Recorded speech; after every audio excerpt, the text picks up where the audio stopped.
Ele acrescenta ainda: de fato, é mais fácil passar um camelo pelo fundo de uma agulha do que um rico entrar no reino de Deus. Essa parte inicial do versículo é transportada de uma cultura para outra, para aplicação, para descrever que é uma coisa que é difícil de acontecer.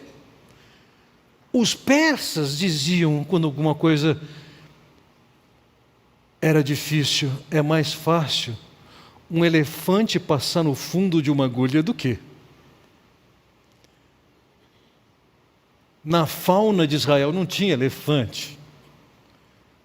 Então ele transculturaliza o provérbio persa e diz: é mais fácil um camelo passar no fundo de uma agulha do que um rico entrar no reino dos céus. Cabe aqui dizer o seguinte: a linha de riqueza que coloca você para baixo ou para cima, se é que isso é importante, ela é variável. Você pode se considerar pobre achando que vai ficar rico se ganhar X, Y, Z, e quando você ganha X, Y, Z, você acha que você não é mais rico. Você precisa de muito mais do que X, Y, Z. Essa linha vai variando, a autodefinição de pobreza e riqueza é muito relativa.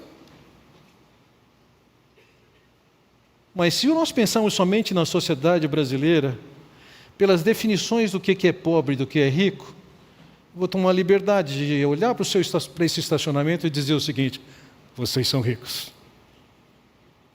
Vocês estão entre os 10% mais ricos da população brasileira. Então, se considerarmos esse cálculo simples, ele está dizendo o seguinte: é mais fácil um camelo passar no fundo de uma agulha do que vocês serem salvos.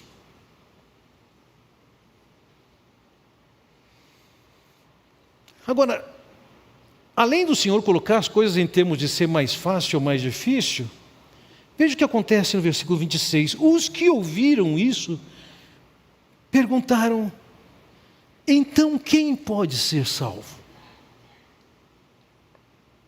Vamos entender o contexto. A mentalidade judaica naquele tempo era que se você é rico, você é alguém aprovado por Deus e abençoado por Deus. Consequentemente, você está muito mais fácil de desfrutar das bênçãos e das benesses de Deus do que um pobre. Essa era a mentalidade judaica. Para eles, a riqueza era uma evidência da aprovação de Deus. E agora Jesus está dizendo que é mais fácil um camelo passar no fundo de uma agulha do que um rico entrar no reino dos céus. Os discípulos perguntam: ué, se eles que são os caras não vão conseguir entrar, e nós?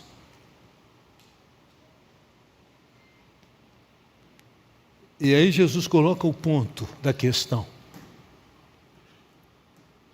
Jesus respondeu: o que é impossível aos homens é possível para Deus.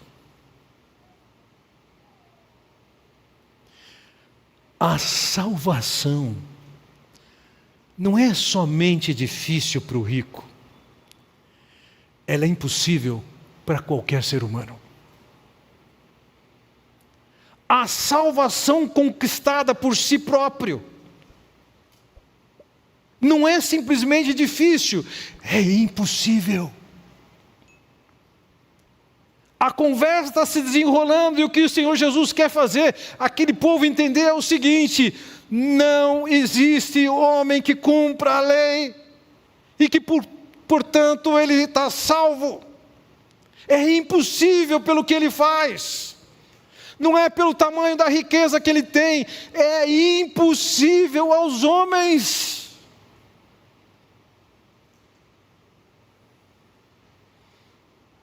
O que é impossível para os homens. Qualquer pessoa que olha para a lei de Deus, sabendo de qual é o propósito dessa lei, é fazer você ver que você está fora do esquadro. Não poderia dar uma resposta hipócrita superficial. Isso aí eu tenho cumprido desde a minha adolescência. A resposta certa era: bem que eu queria cumprir essa lei, mas eu não consigo. Ou, eu sei que o certo é cumprir essa lei, mas tantas e tantas vezes eu nem quero ela para mim.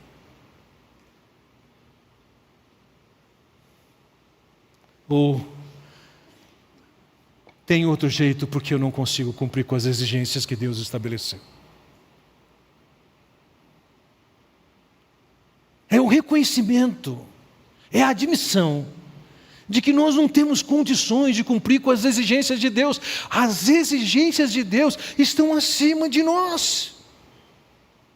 O que Ele espera de você e de mim não é que a gente... não, eu sou um cara legal, eu nunca fiz mal para ninguém. Os mandamentos eu estou cumprindo desde a minha adolescência, blá, blá, blá, blá, blá, blá, blá.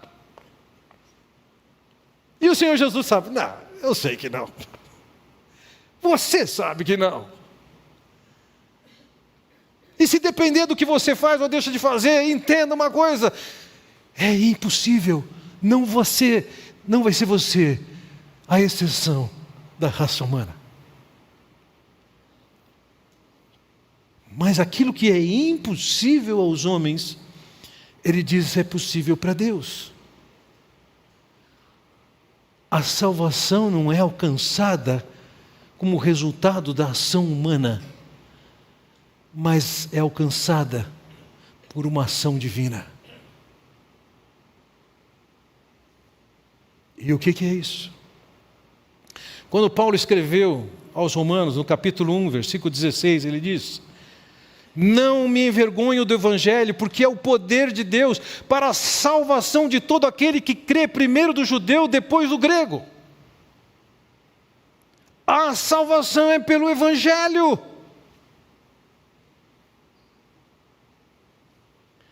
O Evangelho é a boa notícia. A palavra Evangelho, ela não foi traduzida, ela foi transliterada. A palavra grega, euangelion, foi transliterada, chegou no nosso português com Evangelho. E o significado disso é boa notícia. A boa notícia é, diante do fato de que era impossível você cumprir com as exigências de Deus e, portanto, estava condenado, a boa notícia é que Jesus veio naquela cruz e morreu por você, pagou seus pecados, para que somente por Ele você seja salvo. A garantia não é alguma bênção que você teve antes, a garantia não é obediência que você teve até agora, não fazendo o que não deve ou fazendo o que deve. A garantia é somente através do Senhor Jesus Cristo. Aquele homem tinha que ter respondido: eu sou um miserável pecador, tem misericórdia de mim. Como aquele cobrador de impostos orava junto ao templo. Mas ele não. Ele acha que ele é o cara, ou ele quer transmitir a ideia de que ele é o cara.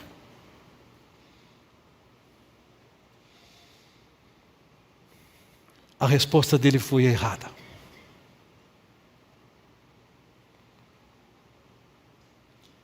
Veja, eu mencionei que o Senhor Jesus tratou dois assuntos aqui. O primeiro assunto foi esse assunto da salvação. A salvação é uma impossibilidade para o homem produzir e alcançar por si mesmo. A salvação ela é somente alcançada através do Senhor Jesus Cristo, que naquela cruz morreu e pagou os pecados de todo mundo, inclusive os seus, de pobres, de ricos, de letrados, de ignorantes.